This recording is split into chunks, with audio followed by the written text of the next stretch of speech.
दर्शकबिन तपाईँ अहिले हेर्दै हुनुहुन्छ जीवनको यात्रा कार्यक्रम।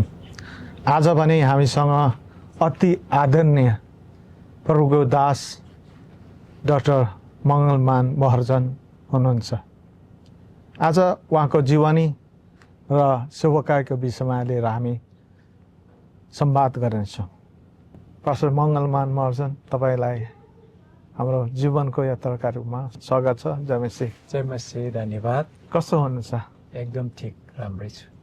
तपाईँको सेवकाई त धेरै लामो भयो। अब धेरै समयदेखि हामीले तपाईँको बारेमा सुन्दै आएको, हजुर, तपाईँको टिचिङहरू हामी आफैले पढ्दै आएको र हाम्रो जीवनमा पनि त्यो टिचिङले एउटा थुप्रै कुराहरू चेन्ज गरेर ल्यायो होइन।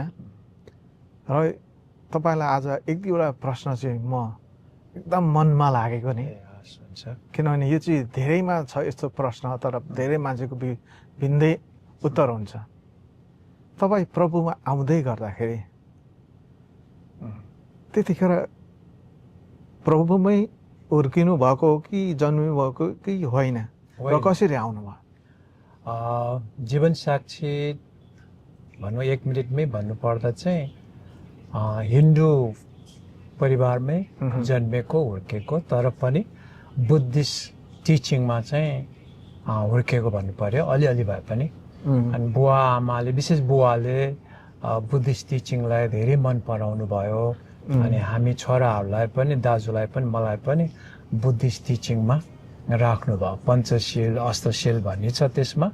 अनि त्यसमा धेरै राम्रो कुराहरू, टिचिङहरू छन्। बाउ आमालाई आदर गर्नुपर्ने होइन, बुवा आमाको आज्ञा पालन गर्नुपर्छ। अनि मासु, त्यस्तो भनौँ हिंसाका कुराहरू गर्नु हुँदैन, मासु खानु हुँदैन, सिगरेट, जाँड, रक्सीको कुराहरू, चुरोट भनौँ न होइन, त्यस्तो पनि पिउनु हुँदैन। एकदमै डिसिप्लिन भनौँ न, त्यो अनुशासित जीवन जिउनु पर्ने शिक्षाहरू भएकोले बुवाले धेरै मन पराउनु भएको थियो। त्यसमा हुर्किएर म चाहिँ फ्यामिलीमा फर्स्ट क्रिस्चियन भएको हुँ। त्यसपछि मात्रै परिवारहरू बिस्तारै प्रभावमा आएको। तपाईँ